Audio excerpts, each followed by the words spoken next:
Hello, everyone, and welcome to the Got Mental Health Podcast. I am your co-host, Rachel Cove. I am the owner of Transformational Solutions, a life coaching business that specializes in addiction, trauma, and self-destructive behaviors.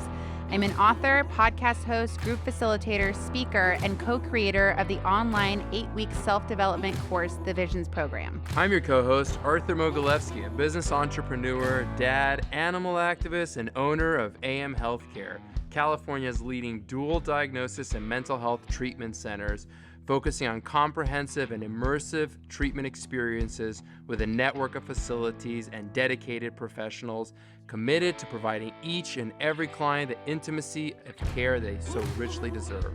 This is the Got Mental Health Podcast, a fun, open, and safe space where we talk to experts, thought leaders, and professionals in the mental health field. Our goal is to educate, inspire, and empower people to take care of their mental, physical, emotional, and spiritual well-being. Join us weekly to hear Arthur talk like this as we talk all things mental health. Follow us wherever you go to get your podcasts. And don't forget to rate and review as it really supports our show. Thanks, guys. And keep listening to Arthur.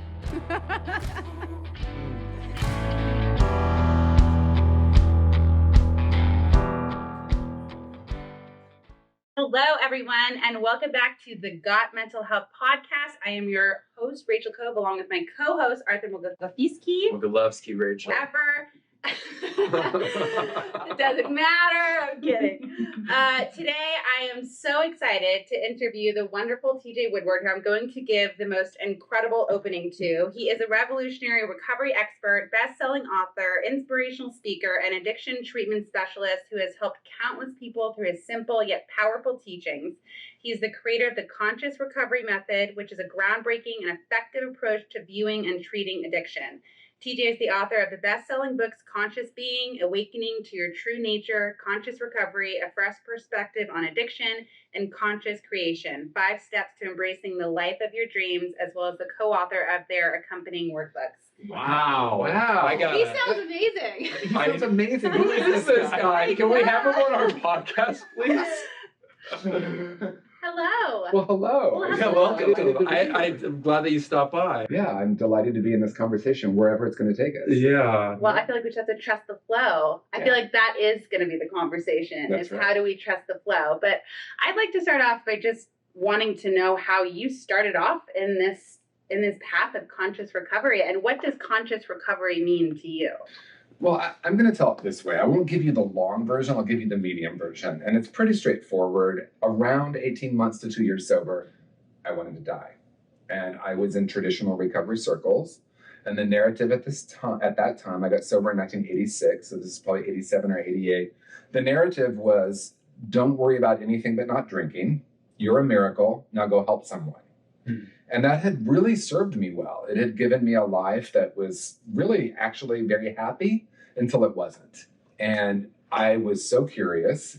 That's really not true. I was feeling really desperate and wanted to not be on the planet and did not really know a different way. And I met a woman named Mary Helen, who is my inspiration. And it's really anything that is conscious recovery is an extension of her work. And she introduced me to a completely different way of living. And the trajectory of my life changed dramatically from a belief that I was broken and that I needed to figure out how to fix myself to this idea that maybe I came into the world whole and perfect and started believing a lie about myself and separated from my true nature. So she really took me on a journey of rediscovering my true nature and also pretty much unlearning everything I'd ever picked up about myself in the world that needed to be unlearned. So pretty much taking you back to your 5-year-old self and 4-year-old innocent self. Yeah. Because I look at like our kids, right? My daughter's going to be 5 and it's so pure and it's so loving and it's so honest and you're so right. I mean, the world just... They're so innocent and real and authentic. Can I tell you a story really quickly? Yes. And this isn't to boost my face, but it was like, if people want to compliment me, if adults want to compliment me, fine. And be like, you're so pretty, whatever. But if a child does it, I was sitting at a dinner the other night, and a girl looks at me with their sweet little eyes and her sweet little faces. She goes, you're so pretty. And that is the authenticity that I think you're speaking to, where we can just speak from our heart, that child's not worrying about their ego. They're not worrying about sounding right. They're not worrying about sounding good. They're just speaking from their heart. It's interesting because I run in spiritual circles, right? And in spiritual practice, pretty much the intention is what a child is naturally, right? I want to be able to learn how to feel my feelings. I want to be present. I want to be authentic. I want to connect with you. But it's actually innate. That really is who and what we are, right? And most of us have forgotten that. And I'm thinking about when my nephew was like 3 years old, he sat on my lap and he said, "Uncle TJ, you have horrible breath," right? And it's like that kind of honesty is innate, but like, of course, he's going to get taught that's rude. You can't say that. You shouldn't. So we have all these layers of programming that honestly, it's like we're these light beings, and then all this stuff gets put on top. And we become domesticated. Oh my gosh, that's so true. So what you're saying is I should hire children to run groups and individual sessions here. Basically. Nice. Yeah. You're promoting it. Child labor. Great. Actually, if we can tap into our essence, our child self, absolutely. and bring that into the group, which really is what conscious recovery is all about, it's like, can I be completely present with what's wanting to emerge here, rather than thinking from my mind, I know what this is supposed to be. So, obviously, before we started this interview, we are connected through circles of Facebook and social media, and we work with a lot of very similar people. I want to know, conscious recovery. You have a client you're working with. What's that process look like for you? Like, how do you take somebody that's tainted and darkened and filtered and break it down so that they can experience what you're talking about, what you've experienced? It starts with, so I'm going to actually back up a little. Conscious Recovery is a book and a workbook, and it's an online resource, and it's curriculum. But when I go into a treatment program, the training isn't really even a training, it's an experience. And it really isn't about the client. It's about the clinician, right? So many of us are trained to diagnose and treat. Or maybe we come from circles where we think we are the ones that have the answers. So I promise this is answering your question, because it all is about how I'm viewing that person I'm sitting in front of. So it's much less about how do I get this person to go on the conscious recovery journey, and it's really more about how do I look for the wholeness in that person? How can we become curious together, right? And quantum mechanics is now showing us that the observer has an effect. So if I'm listening to you and nodding my head, but in my mind, I'm diagnosing you, or I'm coming up with solutions for you, that's in the energy field. So it really is about how do it's a great paradox, right? Because people are coming to treatment at perhaps the most difficult and painful time of their life. And so on one hand, I can say they have the answers within them. But of course, the paradox is they also can't do it alone. So what is my role as a clinician, as a counselor, as a tech? What is my role in being with a person when they're in recovery? That's the question for me. And that's interesting because it is in being with them. Right. That is the answer. And I find people have a very difficult time in just being. Yeah. Why do you think that is? Well, I was going to ask you why you think that is. Because I have lots of answers. I have a lot of theories for that. Okay. One of them being, I think most people are in a constant state of fight or flight. Right. So when you're in a constant state of fight or flight, you are looking for danger. And where do you look for danger? In the future. And when you're living in a trauma response, you're also living from an experience of fear and pain from your past. So the present becomes too painful to live in. So I can't be in the present because I'm too afraid of the present, because that's where I experience pain. Right. That's my theory. And so when you say that, are you talking about the client? Are you talking about the counselor? Are you talking about both? Humans. Humans in general. Yeah, I completely agree, right? Because I think the work, if we call it the work, for the clinician is very simply said, I can't allow, and I'm using that word very consciously, I can't allow my client to go any deeper than I've gone. It's literally not possible, right? So if I'm sitting with you and you start to share a traumatic experience, and I have an unhealed wound that gets touched, which, by the way, will always happen, right? Because we're human. If I haven't done enough of my own healing, I'm going to stop that process either consciously or unconsciously. So the work isn't really about how we teach our clients or what we do with our clients. It's really, how do I be with me? And that really is what you're speaking to, right? So if I'm with you, whether it's client or just in any human interaction, and someone starts to share something in a very authentic way, I can be present because I've done enough work that when that gets touched, I'm not in fight, flight, or freeze, right? I can stay in presence. And I think sometimes our field, the addiction treatment field, defaults to, oh, we don't address trauma because we're short term, right?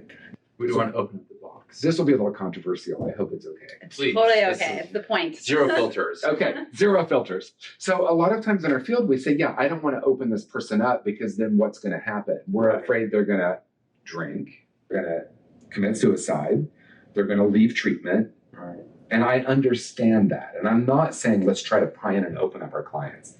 But if a person's sitting in front of me and the space is created for them to start authentically sharing, it's not my job to shut that down either. I'm not going to try to get them in and re-experience the trauma, but being present with what is present and helping someone identify what they're experiencing, not the memory, not going back to the memory, but what's happening right now. Internally, in their body, in the interaction. Do you find that most people have an intellectual understanding of recovery versus an experience? Yeah, I think, as a matter of fact, I think most of our field tends to be pretty intellectual. When I go to conferences, which I go to a lot, we're going to be together at one next week. I'll be there in spirit, or I might just come. You over. might be there. We're gonna send the helicopter for you. There's a pool. It's not like a real Is there conference. karaoke? There's a pool party Friday night. I'll bring a machine. Okay. Yeah, we're gonna have fun. It's gonna be great. Okay. But there's a lot of an intellectual understanding or a grasping of the brain science, right? The clients, do they change because they understand brain science? Maybe it's helpful, but it's not really how someone has a shift. That shift is really an inner experience. Well, that kind of goes to like anything, honestly. If you go to a conference and you have someone that puts on a PowerPoint presentation, or you have somebody that doesn't have any slides, doesn't have anything, just a mic, and they're talking about their experience and their passion, you get so much more from that than you do from reading something on the wall. Right. And so the same exact thing. I think people are very intellectual about brain chemistry and what trauma is and the triggers and codependency and all these things, but maybe they lack it from a personal experience, and that passion is forthright. And I'm a huge believer in energy. I think the energy that's even transferring between the three of us right now is great, right? And so when you're a clinician, or even a tech or a chef, and you're sitting with a client and you're struggling and you're going through your own difficult times, the client's feeling that. And you don't have to say a word. That's right. Right? And so it's so important. I love that you do what you do. Well, and what's great about what you're saying is there's something that's really fundamental here. And I love that you just went there before I did. Really, the way we communicate is through energy, right? And I would say it's about 80 to 90% of the way we're communicating. Not our body language, not our words, right? And so how I'm seeing you affects the way you're able to see yourself, right? And so, of course, we hear clients, and I know you two hear this. I don't know what it is, but I feel safe with you, right? There's something there. People are usually scared of Arthur, but they feel safe with me. Yeah, pretty much. Is that true? Not really, actually. Just kidding. It's because you are an authority figure. They say that as a joke, but then they always come to me. No, I find it that people feel very comfortable in saying things to me that they normally would not say to other people. Right. Anyways, I'm not tooting my own horn, but just to answer your question. Yeah. And the thing is, we can toot our own horn because we want this message to be out there, right? Because who I be is so much more powerful than what I say. And when I understand that, first of all, our work can be much easier, right? I don't have to fix someone because they're not broken. I'm holding a space, we're curious together, and suddenly I feel energized. I used to facilitate 4 groups in one day, plus do clinical supervision and 1 individual session. It's a lot. I don't recommend it. It's a lot. But I was like, hey, I'll do a 12-hour day and then be done. But I felt energized by the end of the day, not depleted. Really? Interesting. That's amazing. I find that most people who work in this field feel depleted. Why do you think that is?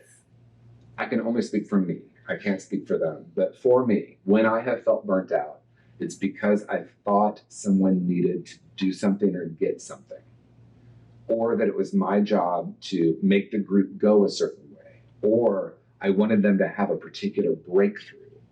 When I'm thinking they're broken and I'm supposed to fix them, that is exhausting. And that's what I see as the fundamental issue in the field. I think of, everything from therapist to a tech to the chef to the person housekeeping. Yeah. It's exhausting if we're thinking, oh my gosh, all these people are broken and I have to help them, right? I have to save the world. But if I come in and say, see, in conscious recovery, I call either mental health diagnoses or addiction, I call them brilliant strategies, right? They're a strategy for something. And what's brilliant about them, rather than what's wrong about them, is a game changer. Then we're curious together. I wonder what this chronic depression is about. It might be chemical or biological, but it might not be. What might it be trying to manage? Look at the brilliance of you to do that. I love that you say it's a strategy, and another term I use is survival traits. Yeah. So the strategy is I have a goal to be accepted. I have a goal to be approved of. I have a goal to be loved. This is the strategy that I've learned to get there. It might have been adaptive at one time, and now it's become maladaptive as an adult. That's right. So now, instead of coming in from the perspective of something's wrong with me because I do this behavior, it's, oh my God, thank you, body, self, higher self, little child, for doing the strategy to obtain what you need. Now maybe let's come at it from a different angle. Yeah. And looking at it through the lens of a strategy, I like to think of it as the archetype of the strategy is usually the teenager. It's like F you, or I've got this, or, and the little kid, right, the wounded part of me is really needing the attention. And the strategy we think is keeping us safe. When I was 7, I closed down and built a wall around my heart. That was brilliant, that it also protected me from the love and connection I desired. And so drugs came in, sex came in, shopping came in, all of it came in to try to protect this wound, but it wasn't ever getting healed. And then this knowing, and this is what's foundational in conscious recovery, underneath all addictive behavior is an essential self that's whole and perfect. So I'm not my wound. And that is the fundamental shift. I have these wounds, but that's not who I am. I'm not my own. Yeah, It's just that's be brilliant. present with that. Yeah. We're trademarking that. He probably already trademarked it. I did not trademark that. Well, I get trademark conscious. we're not putting this out here until you do. So I like that you say I'm not my wound, because I find that people often start identifying with their diagnoses yeah. and their labels. And I'm not here to say you're not this or you're not that. That's your job to find out what your truth is and who you are. And I also find it to be quite limiting. And It's a crutch. it's a crutch. I mean, I used to feel that way. Well, and also, I've sat in clinical meeting after clinical meeting and heard well-intentioned therapists, counselors, staff referring to their clients as their diagnosis. She's so borderline. But what is the symptoms? First of all, the DSM is a cluster of symptoms, right? It's if you have 3 of these and 2 of these for more than 6 months, we call it this. And the intention is to help people. I want to be clear. I know that's the intention. But often what happens is a person's getting viewed as their label, and then they take it on as identity.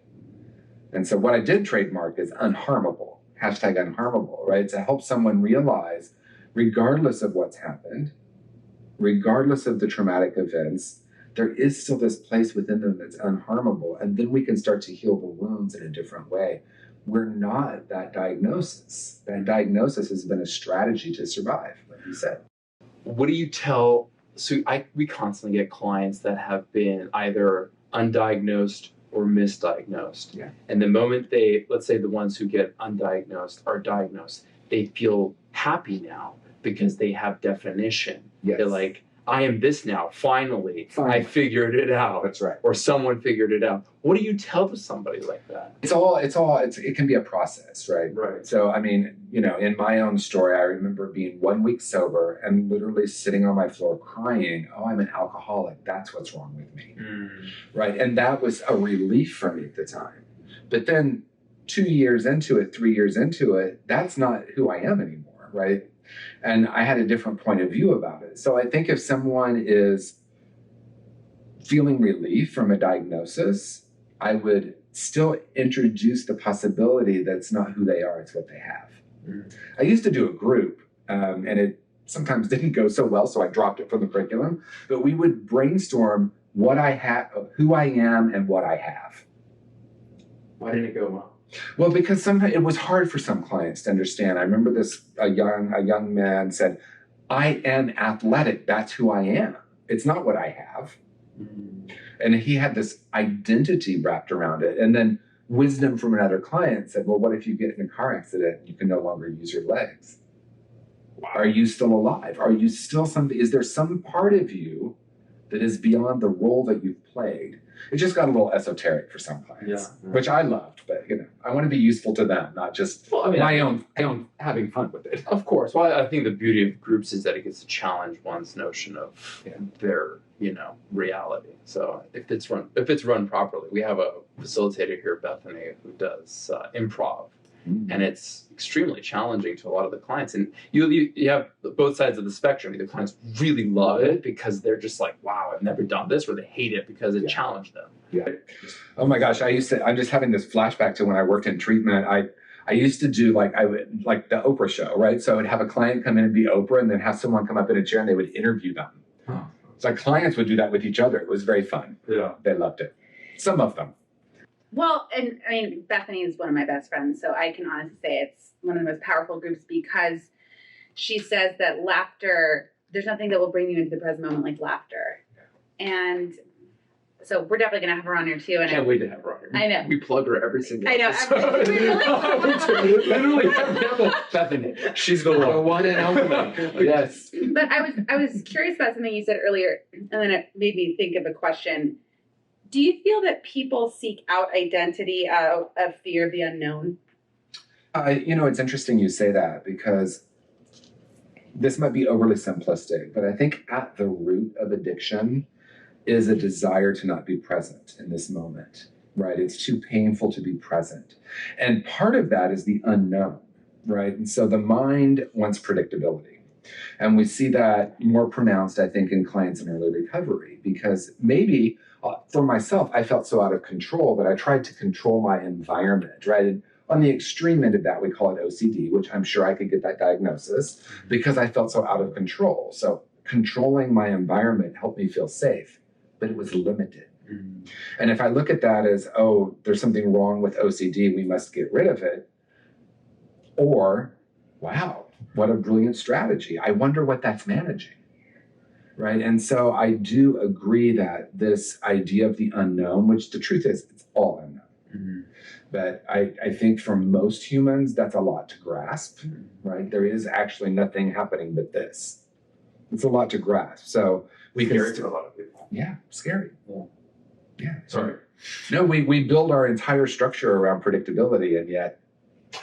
Well, like going back to your point about ASAP, that's why everything is like this, because we need things to be like this or else we can't function, or it's harder for us to function.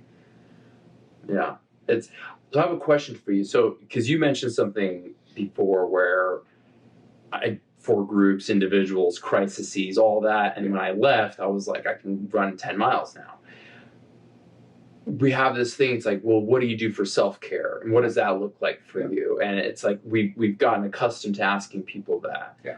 So I don't know if I need to ask you that question. I mean, can you talk more about that? Like, do we need self-care if this is the case? Or One of my favorite questions. So it's always yes and, right? Okay. It is, I love spa days. I love getting massages, all the things that we think of. Right. And that really doesn't change. If I'm truly feeling burnt out, that's not really going to change it. It's like a Band-Aid. Sure. So when I think of self-care, I ask myself the question, well, first of all, I could get esoteric and say, which self am I caring for, right? So that is an interesting question, right? Because as a person who has facilitated a lot of groups, and in the conscious recovery method, this is what we really work with clinicians.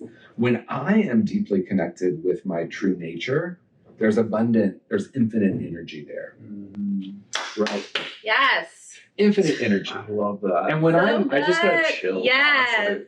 That's amazing. You're welcome. Thank you. I met you first, just Fine. so we're clear. We were friends on Facebook before. Whatever. I think that's true, actually. I've been friends with We met in the other realm like a long time ago. Well, and that's really it, right? Like, let's be curious about that as a field, as a practice that we call mental health and behavioral health. What if true self-care was connecting deeply with my true nature and being present? And I'll go back to Mary Helen. She didn't teach me anything. She was just being so present. And she would say to me in her beautiful Southern accent, "Darling, you're so precious." And I would literally feel like I was going to throw up because it was completely incongruent with what was living in my unconscious, my frequency. But there was her presence that started to shift that for me. And I remember waking up one day thinking, I have more respect for her than any other human on the planet. And she's telling me I'm precious. Who am I not to start looking for that within me? I'm about to get esoteric. Oh, well. Is it her presence? Or the presence. Or the presence. It's the presence. Culminating into that body. She embodied it beautifully. Yeah. You're 100%, that's 100% accurate. Right, and if we want to really drill in a little deeper, like if we're having a session right now, the true therapeutic alliance that we talk about is really that resonance. Right? It is the presence that can be felt, that it doesn't need words, right? Because we get so hung up on belief, especially, in the spiritual world. And people tend to think spirituality is about a belief, but to me, it's not a belief. That's a mind-based reality. It's about an experience of ultimate presence. And if there's anyone who really is in tune with that, it's a client in early recovery. Because I have a lot of sexual trauma in my past. And so in my early recovery, I was very aware of who felt safe and unsafe. Now, it could have been projection, but there's this, you spoke about this earlier, the trauma response, one is like a constant feeler for who's safe and who isn't. So when we really drop in and we're in the presence, they feel that and there's a safety that gets created. Now we're getting into like some of the foundational concepts of conscious recovery because most of the support groups and the treatment focuses on what can be seen, right? The outpicturing. Most of it, the deeper work is really in the unconscious. And the way I use the analogy of a seed in a tree, right? So if I plant a maple seed, I'm going to get a maple tree. And what we're speaking to, like when we have trauma, using sexual trauma as an example, we have a lot of ideas that we develop about ourselves at a very early age. And usually it's pre-cognitive anyway. Our brains aren't even developed. So like my sexual trauma led me to believe that I'm fundamentally damaged, even though intellectually I know that's not true. So as a 25-year-old in recovery, as a 30-year-old in recovery, I was trying to think my way out of that experience. And what I was curious about is why do I keep choosing partners that continue to re-traumatize that? And at first it was like, oh, I'm choosing bad people. Then I'm like, but they're not bad people. And then it was really a recognition that as much work as I do on the conscious level, which for me was please love me, please love me, please love me, but the vibration was I'm unlovable, I will literally choose the person to confirm that. It is, were you going to say something? No, just... I talk about this all the time, of we are so powerful that we are unconsciously choosing our reality daily. Moment to moment. And imagine what your life would look like if you were consciously choosing, because I really got excited when I heard about that, when I figured that concept out, because I magnetically was attracting everything my subconscious and unconscious wanted from those beliefs of I'm broken, I'm bad, there's something really wrong with me. Right. And then when that shifted, I started to choose what I wanted to create from a conscious level. you kind of really realize how limitless we are and abundant and godly we are as human beings. Yeah, that's it. And I also think, though, like you said, it's a process. Like, you have to sometimes, not sometimes, all the time, you have to do the underlying work to unblock yourself from accessing that. Yeah, and it's and the thing that's paradoxical and it's almost controversial is it's not about the relationships, it's not the job, it's not about, because now in our culture it's like how to remove toxic people from your life, and and like and that's valid, but that's an outpicturing of what's happening internally. And I had someone approach me after I did a talk once saying, it sounds like you're victim blaming, because I was talking about, like, if I'm holding the frequency of a victim, I'm going to end up choosing relationships that re-victimize myself. I'm like, actually, no, this is about personal empowerment. It's not about the other person. It's about how I heal this. And then I start to choose differently, right? So like my friend Marianne says, it's not that I'm attracting them, it's that I'm attracted to them. Right. Mm-hmm. Right. And I remember the first time I heard her, this is how long ago it was. I was a Walkman and I was on the treadmill. And when I heard her say that, I literally like almost fell off the treadmill. Yeah. Because I was in this, why do I keep attracting all these unavailable people? Yeah. Oh, I'm attracted to them. Yeah. And it's a vibrational match. And there's nothing wrong with that. That's, like you're saying, that's liberating. Because if I'm creating that, I can start to heal and create something different. Humans are powerful. If we want to be, you know what I mean? It's unbelievable. I mean, yeah. Yeah. It's yeah, thank you. It's interesting because you're speaking, the reason I love you so much, like, you just emanate what you talk about. And I appreciate that so much, because I find a lot of people in this industry, they really mean well. Yeah. I really find that they come into this career to help people in the way that they were helped themselves. And I often find they lose themselves. Well, and I think it's something that we don't talk about a lot. I think the reason that I was drawn to spiritual work and then ultimately addiction work is I was wanting to heal myself. And I think it's almost taboo to say that, right? Like, oh no, I should be the healed one so I can come in and help you. But that's not really the way it works, right? And so if I'm not conscious of that, then I'm trying to fix people and I'm burnt out. And I think, or I can go into like, I'm the one with the answers. Like, I can get another degree and I can have the answers. Right. Or I can feel depleted. Like you're just being honest with yourself. Yeah. Like, you're not telling yourself a story so that you can continue doing something because you know that it can harm someone else or even harm yourself even more. That's so true. I mean, yeah, it's fascinating. On your book, now I know you have many books, so the one I'm thinking of is the one that you gave me recently, where you, with conscious recovery, Conscious creation. Creation. Yes, it was conscious creation. And there was a picture of a movie projector. Yeah. Tell me why you chose the movie projector and what that symbolizes for you. The whole premise of conscious creation is I've used the acronym MOVIE. It's a 5-step process, even though I promised myself I'd never do that.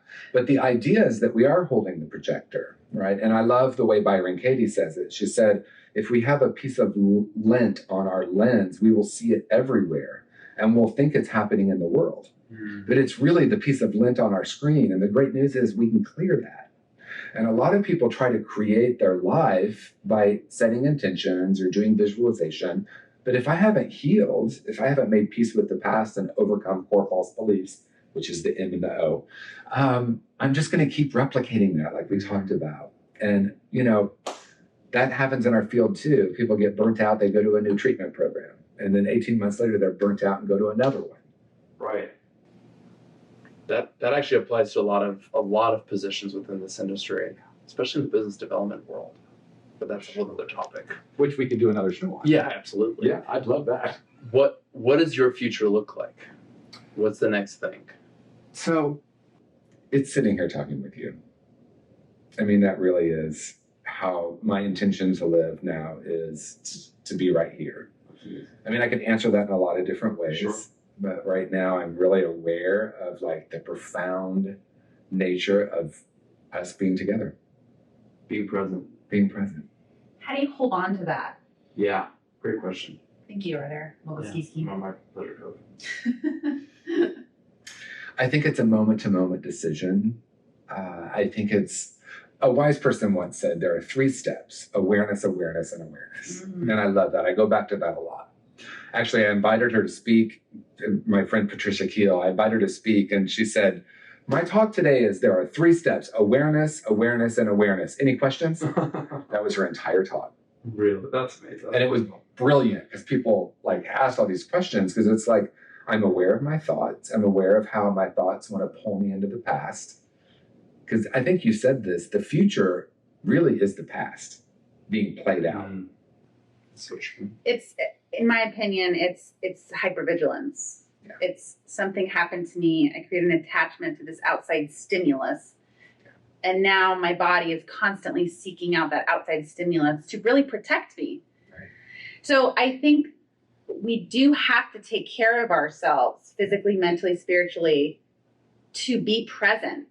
I mean, even like with my own son, like when I'm truly taking care of myself, I love being with him. Mm-hmm. When I'm not taking care of myself, I don't enjoy him because I'm anxiously trying to get somewhere else, or I'm trying to answer that text message to get the job I want. So true. And I hate myself when I get there because I'm like, oh my God, I just missed out on fabulous moments with my son. And all they want to do is just play. It's all they want to freaking do is play. Because that's innate. It's innate. Yeah. And It's innate. So, Dad, are you ready to play it? I'm like, no, I got to finish this email. And it's like, and then you think about it. We talk about it all the time. Yeah. Like, you're such an idiot. My nephew once actually recorded me sitting next to him, buried in my laptop for 5 minutes. He recorded me. And you didn't even know that. I didn't know he was doing it. Wow. It was this major aha moment because when I watched it, I was aware of his experience of me being there for That's him. amazing.